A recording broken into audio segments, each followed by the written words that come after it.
Saludos amigos, con ustedes una nueva entrega de Consulta Participativa, el programa que preparamos para todos ustedes con la única intención de que el contenido del mismo resulte propositivo, resulte de orientación e información. Esta tarde parece ser que el tránsito que está realmente insoportable, pues nos tiene retrasado a Jessica, quien viene de camino pero no ha podido pues llegar aquí hasta el estudio. Saben ustedes, amigos televidentes, que transmitimos por Carivisión, canales 26 de Claro y Altiz y 22 de Aster, que también estamos transmitiendo en este momento a través de Facebook Live y que tenemos nuestras redes sociales. Estamos en Consulta Participativa RD @gmail.com. Nuestro número de WhatsApp para sus opiniones y sugerencias, su pregunta es el 809-769-4500. También pueden visitarnos en nuestro canal de YouTube Consulta Participativa. Amigos, como siempre, dar las gracias a todos ustedes que nos dispensan su atención allá en los mares, nuestro público de Miami, Andorra, Perú, España, a todos ustedes, amigos televidentes, que nos acompañan aquí en la República Dominicana, en nuestro país, en esta época de Navidad, donde la alegría es colectiva y las expectativas de regalos de los Reyes, de Santa y el compartir de la familia en la cena de Navidad, la cena la de nosotros de Nochebuena, es la cena de Nochebuena. La de los Estados Unidos es Christmas Eve. En fin, esta es una época de regocijo, pero también debe ser una época de comedimiento, una época de reflexión, una época, como decimos en nuestro mensaje, una época para reconocer a los amigos, a la familia, al hermano, a papá, a mamá, al abuelo, a los nietos, a todos. Y una época para reflexionar sobre lo que hacemos con nuestras mujeres. Una época para que los hombres, todos ustedes amigos que me están escuchando y que nos ven a través de Consulta Participativa, reflexionen y nos preguntemos, ella es madre, ella es hija, ella es novia, ella es tía, hermana, ella es sobrina, ella es compañera, ella es amiga, también quiere ser abuela. Te pedimos, piensa, reflexiona, no le quite la vida, no la mates, cuídala. Ella vela tu sueño, cuida tu sueño y alegra tu despertar. Oriéntala, respáldala, condúcela, auxíliala, respétala. No eres su dueño. No la mates, cuídala. Llévala contigo. Sí, llévala contigo y oriéntala y comparte con ella la vida. No hay peor soledad que la ausencia de una mujer para un hombre, una dama. La dama que se convierte en tu amiga, en tu hermana, a veces quiere ser hasta la mamá de uno. Y tratan a uno con ese cariño y esa dedicación. Por eso siempre exhortamos a ustedes, varones de Consulta Participativa, que reflexionen un poquito, que el amor no es posesión y que no eres su dueño. Vamos a una pequeña pausa y retornamos de inmediato.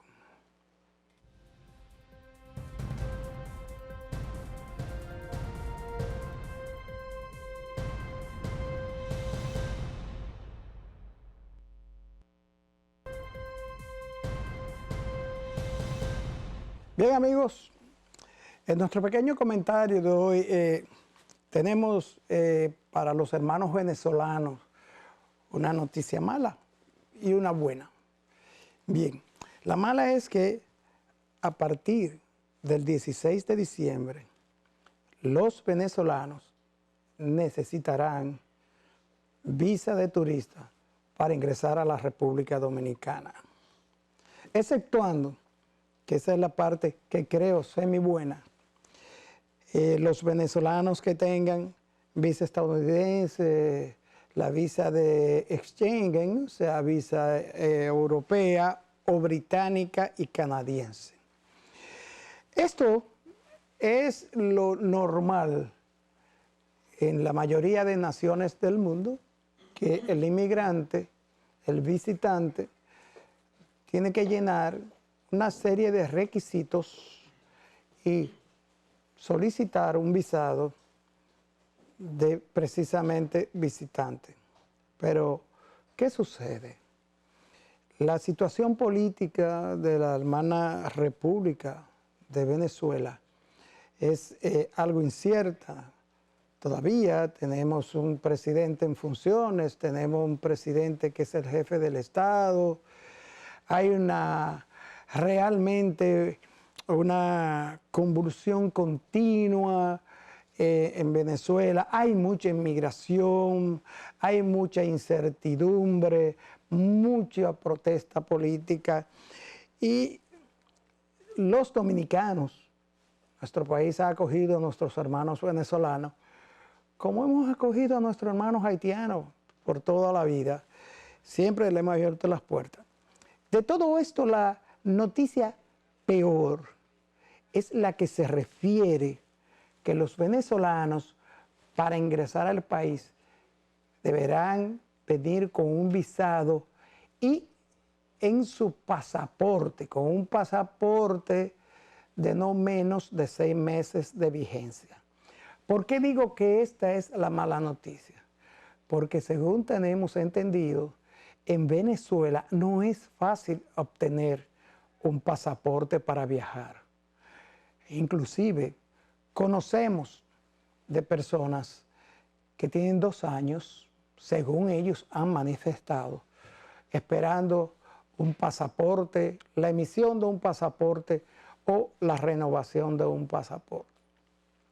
Esperemos que esta disposición que el gobierno dominicano implementa con todo el derecho, apegado a la ley, apegado a las regulaciones dominicanas para ingresar al país, pues no le sea perjudicial, tan perjudicial a esa gran mayoría de venezolanos que en realidad necesitan emigrar. Hay unos requisitos como una carta de invitación, una affidavit, o sea, un compromiso de mantenimiento, de garantía por enfermedad, una serie de requisitos que son normales. No es nada extraordinario ni nada que la República Dominicana está imponiendo como manera de frenar que nuestros hermanos venezolanos vengan al país, sino que es la ley de inmigración de la República Dominicana. Hablando de mujeres, señores, una sorpresa política internacional muy agradable. Yo me sentí muy bien cuando me enteré que la primera ministra electa de Finlandia es la líder de gobierno más joven del mundo.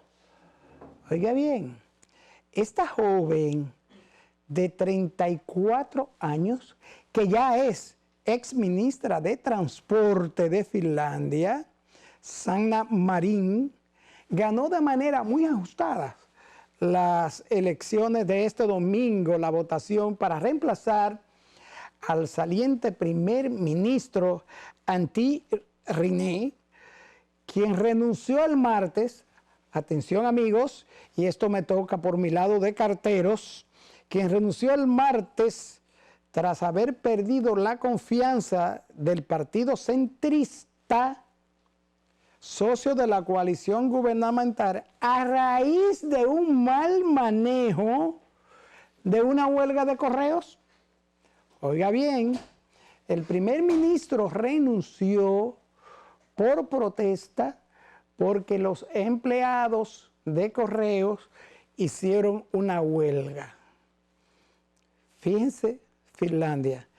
Y esto dio paso a que esta joven de 34 años ganara las elecciones del domingo por la noche.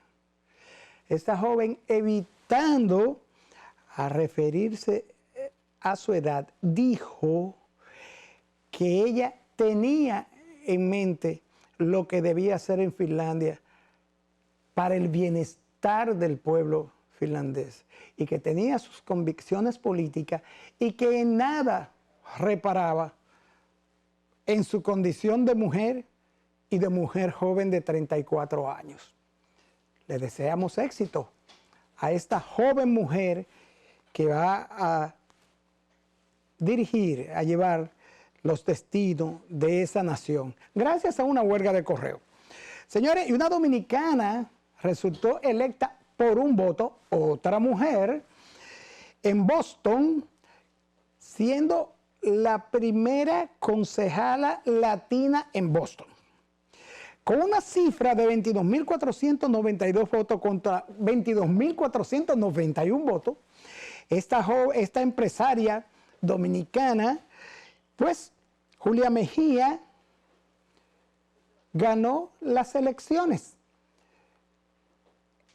como concejala al ayuntamiento de Boston. Eso debe hacernos sentir orgullosa. La madre de esta dama vivió indocumentada en Boston.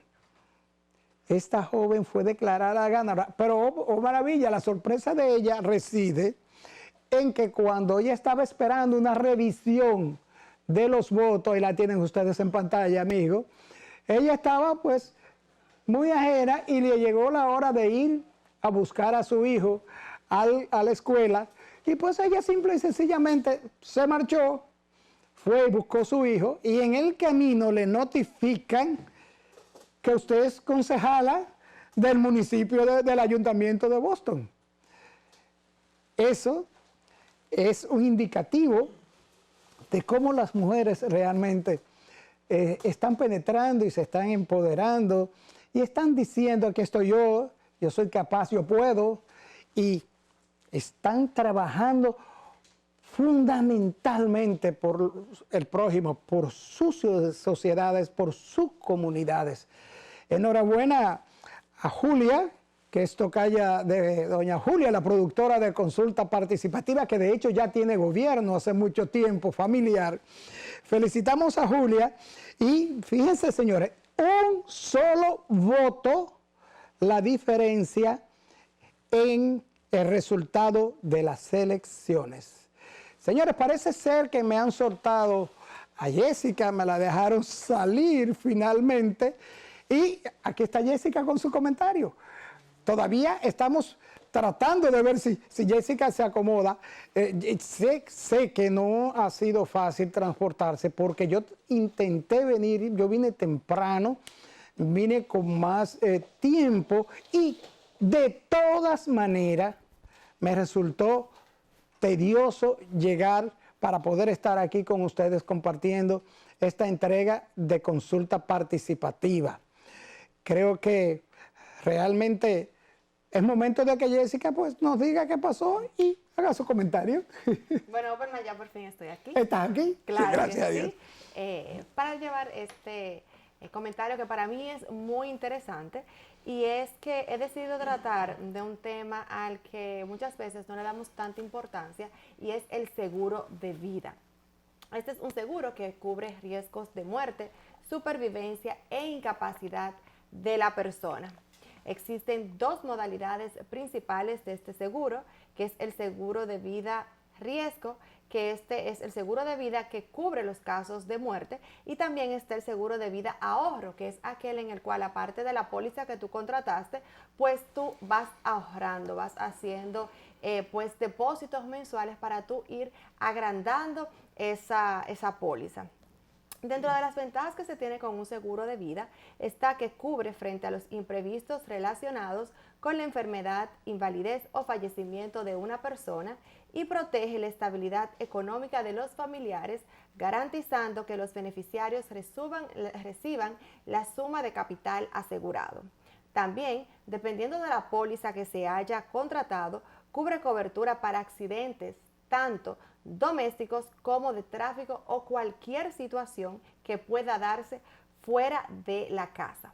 A diferencia del seguro de accidentes, que es lo que mayormente siempre contratamos, el cual solamente cubre la muerte o la incapacidad siempre que sea por un hecho accidental. Fuera del accidente, este seguro de accidente no cubre más allá, mientras que el seguro de vida te cubre el riesgo de muerte y o invalidez por cualquier causa, tanto en caso de accidentes como de enfermedad. El seguro de vida podemos decir que es un complemento al seguro de los accidentes. Son dos seguros completamente diferentes, pero que se complementan perfectamente. Jessica, déjame decirte, hubo una época en que aquí en la República Dominicana habían grandes compañías aseguradoras que tenían los planes de seguro de vida, pero también hubo una época como que la gente comenzó a rehuir, a asegurarse, y me voy a asegurar para cuando yo me muera, qué sé yo cuánto, que este otro lo cobre. Y comenzó a caerse eso, pero la realidad es que el seguro de vida no es que te asegura la vida. Claro que el seguro de vida es una manera, es una forma hoy día de ahorro, donde también tengo entendido, Jessica, tú puedes inclusive en vida hacer uso claro que sí. de esos ahorros que tú tienes en tu póliza, depende de la póliza que tengas claro que sí. No, y no contratada. solo eso, que también te cubre en caso de que tú tengas algún accidente y pues quedes inválido. Exacto. En causa de enfermedades, Exacto. pues Exacto. también te cubre. Es decir, que yo considero que es un seguro muy bueno, que hoy en día pues ya las personas están tomando un poquito más de conciencia de lo que es la importancia de este seguro. Bien. Bien, amigos, vamos a nuestra pequeña pausa y venimos con nuestro plato fuerte de hoy, con nuestra invitada de esta entrega de consulta participativa. Nos vemos en breve.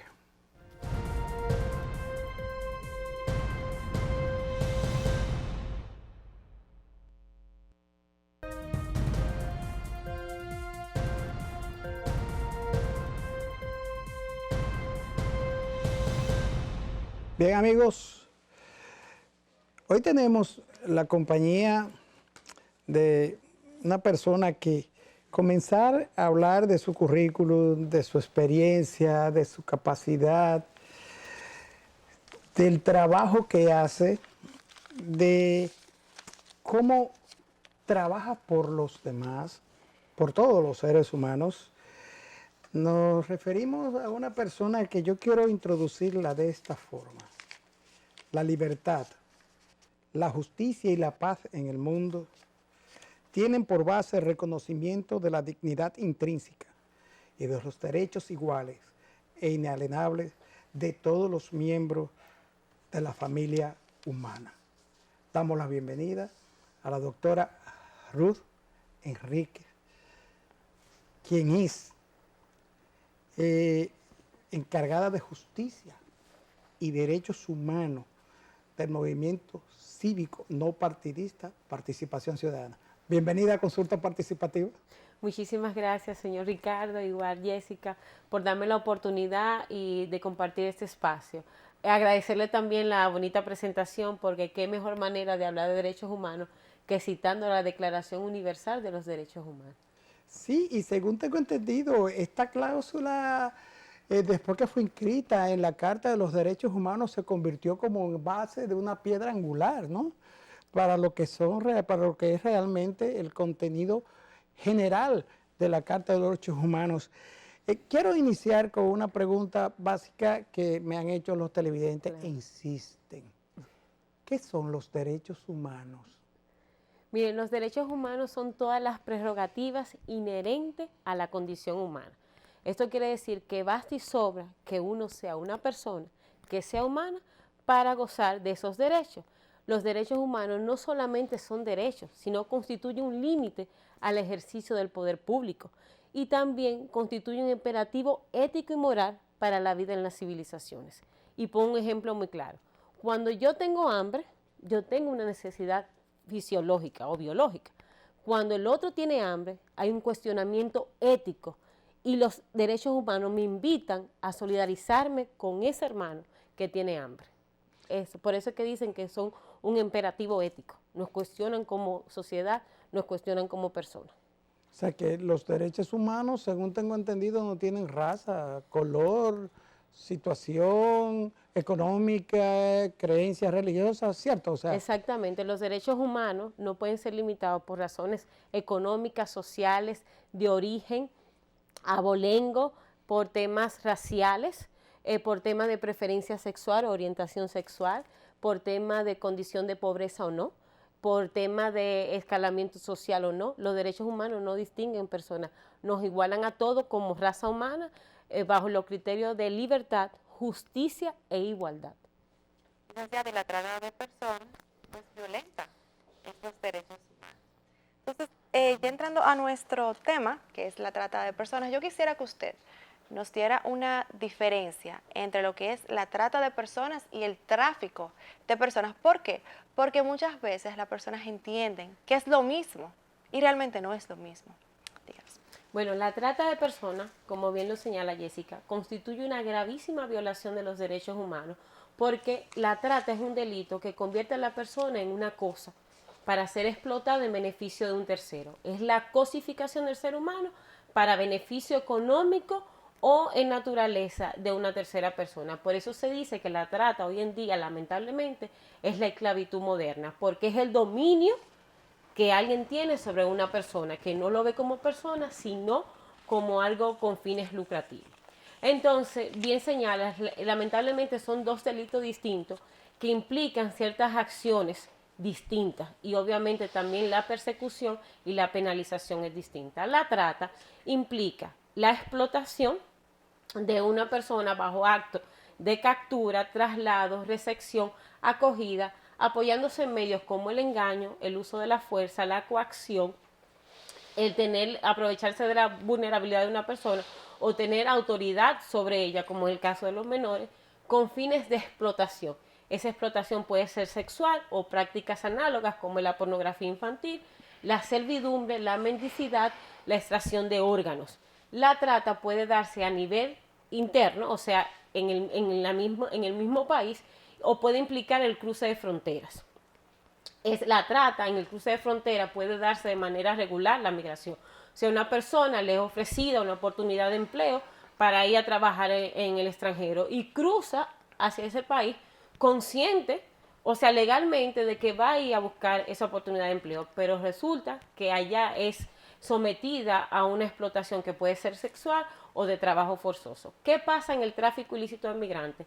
Que la gente consciente voluntariamente de que va a trasladarse a otro país y que lo va a hacer de manera irregular, porque el tráfico ilícito de migrantes comporta la migración irregular. ¿Qué significa? Que yo voy a otro país porque no soy residente ni tengo los documentos para entrar oficialmente por ese país y me apoyo en esos grupos delictivos para hacer ese cruce de frontera. Siempre en el tráfico ilícito de migrantes hay cruce de frontera y hay un consentimiento expreso de que la gente sabe a lo que va.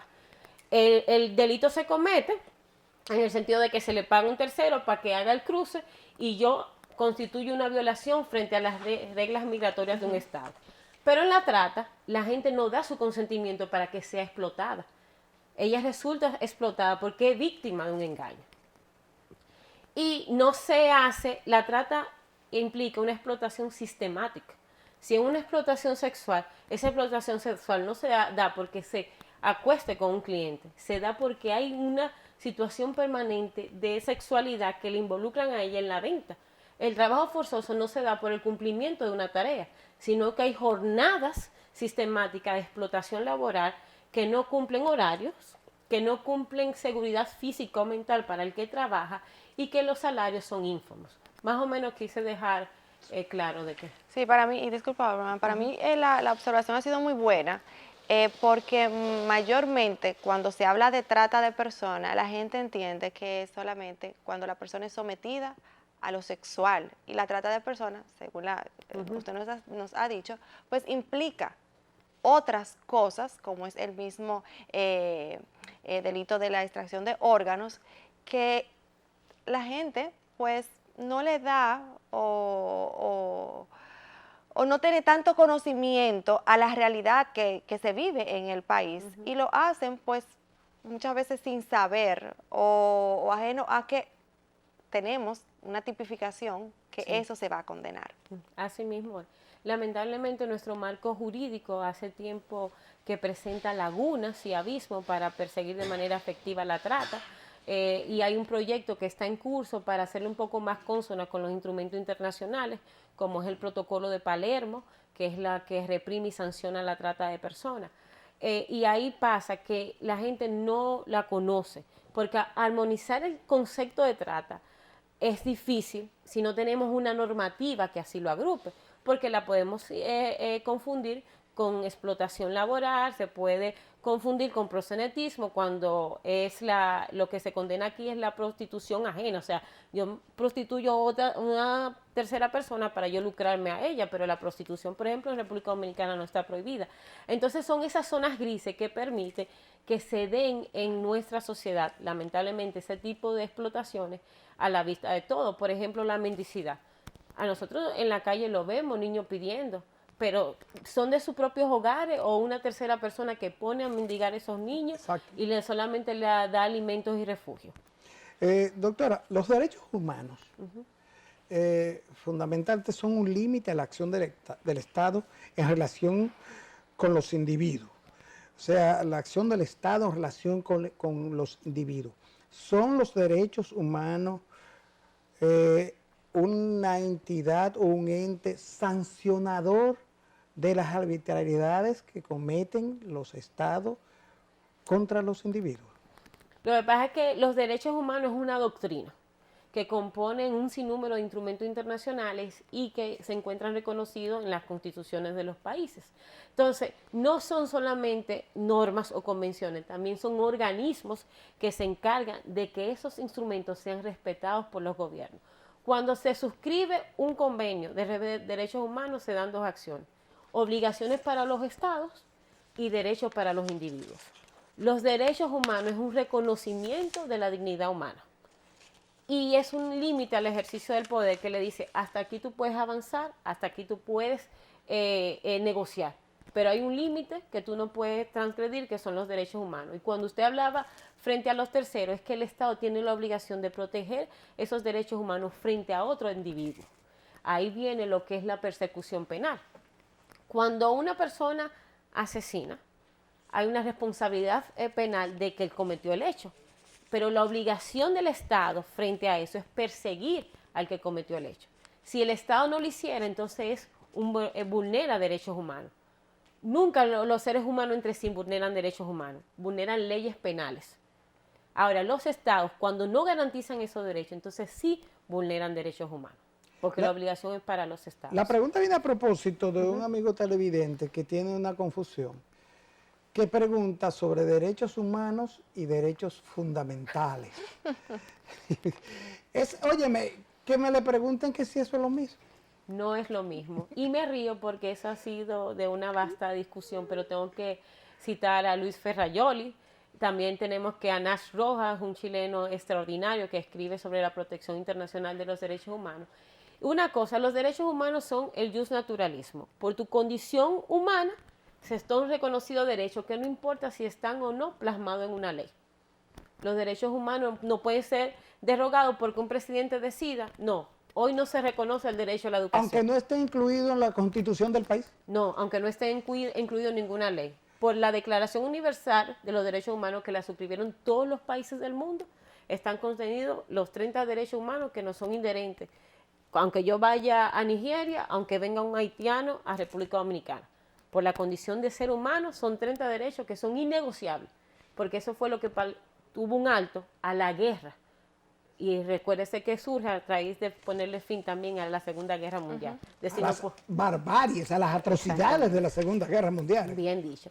Entonces, los derechos fundamentales, ¿qué vienen siendo? Los derechos humanos recogidos en la Constitución. Y que algunos, como Ferrajoli, dice que es lo que lo hace jurídicamente reclamable. ¿Por qué? Porque cuando yo me voy al decálogo de los derechos, puedo irme a un tribunal constitucional haciendo referencia de que el Estado me ha vulnerado el derecho a la educación porque yo uso afro.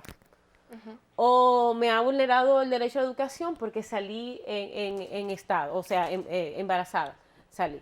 O no tengo acceso a la salud. Entonces, un derecho humano un derecho fundamental está en la Constitución, pero puede hacerse una modificación y decir que no, que se van a agrupar simplemente como libertades fundamentales. Eso no quita o no reconoce los 30 derechos humanos que consisten en la Declaración. Pero hay que reconocer que la Constitución de la República Dominicana es una constitución hermosa a partir del 2010, porque le dio la vuelta, puso la centralidad de los derechos humanos en toda su estructura normativa y estableció en el artículo 5 que el fundamento de la Constitución es la dignidad humana. ¿Y cuál es el fundamento de los derechos humanos? La dignidad humana. Y pone una serie de obligaciones que tiene el Estado de, a través de sus organismos, prevalecer esos derechos. Doctora, esto lo pregunto porque es que son 3 preguntas que de verdad hay muchas personas confundidas. Tengo una pregunta que me habla del ombudsman, o sea, del defensor del pueblo, cuya función fundamental es defender a los ciudadanos cuando el Estado comete un abuso contra esto. De esto hablaremos después de la pausa.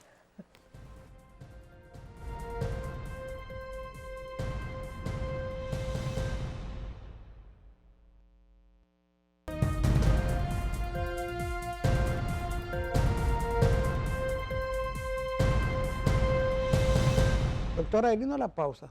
Dejamos la pregunta del televidente. Hablamos de derechos humanos, derechos fundamentales y del defensor del pueblo. Hábleme del defensor del pueblo en función de defender, como lo dice su nombre, al pueblo de abusos cometidos por la autoridad. El defensor del pueblo, en la figura de los derechos humanos, tiene un orden principal, porque es la voz del ciudadano que no puede valerse frente a sí mismo cuando el Estado le vulnera un derecho. Y el Estado lo vulnera a través de sus agentes. Pongamos un ejemplo de un policía que le vulnera los derechos a un ciudadano. El canal más fácil para el ciudadano empoderarse y que su derecho sea restablecido por el Estado es bajo la figura del defensor del pueblo, porque está llamado a jugar el rol de defensa de derechos de toda la ciudadanía y ser el interlocutor entre el Estado, que tiene obligaciones, y la ciudadanía, que tiene derechos. ¿Qué ha pasado en República Dominicana? Yo creo que falta de voluntad política de darle la relevancia que tiene esta figura constitucional, porque tiene rango constitucional, y recursos económicos para que pueda operar en toda la República Dominicana, porque es un canal de acceso a justicia.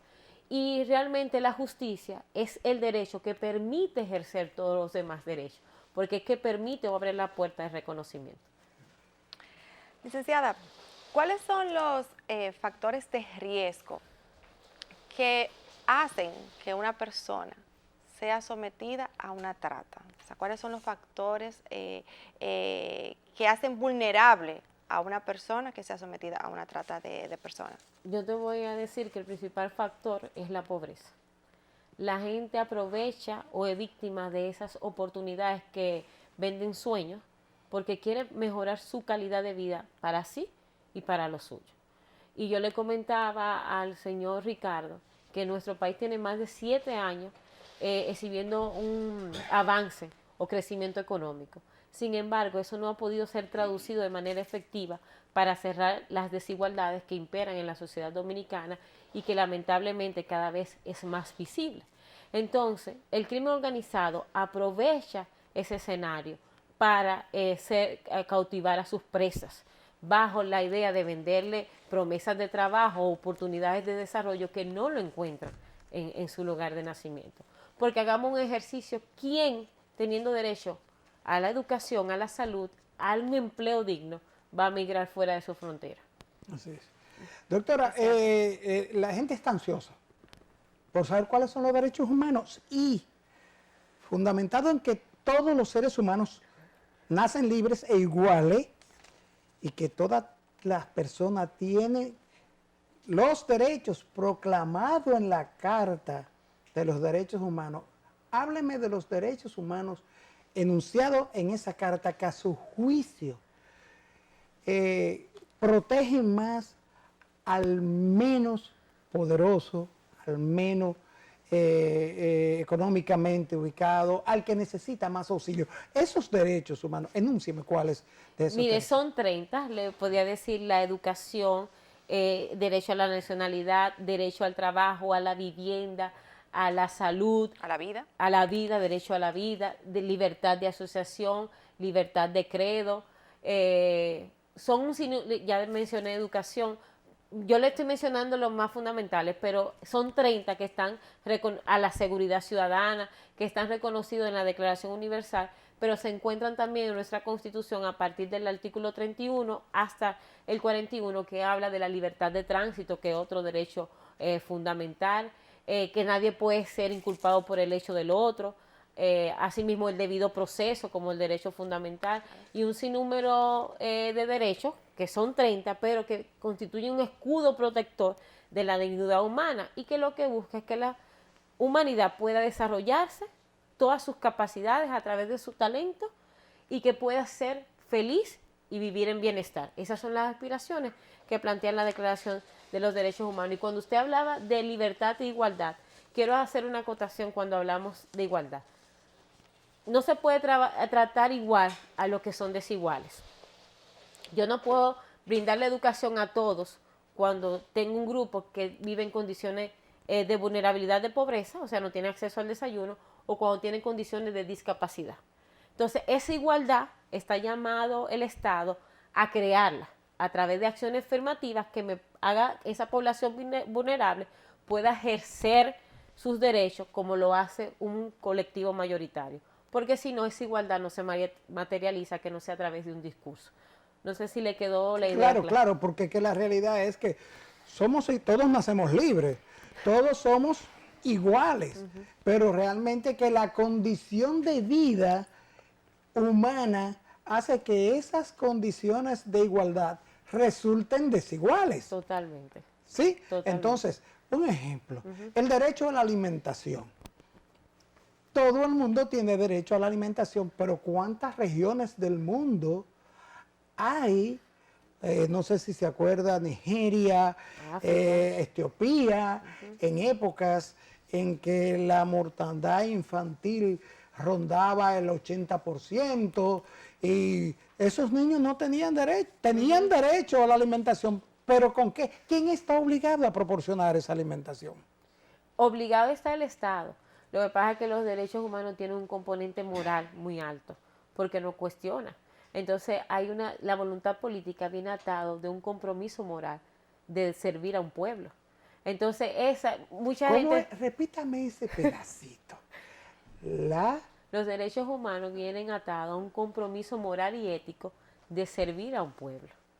Entonces, por eso que se dice que su fundamento es el justnaturalismo. Basta que tú tengas la condición de humano para yo reconocer en ti esos derechos. No me lo tiene que decir un juez, no me lo tiene que decir una corte internacional. Basta y sobra yo reconocer que como Estado estoy obligado a garantizar esos derechos. Entonces, eso es lo que nos falta como nación y aprendernos a vernos también como una casa global de todos y todos el mundo.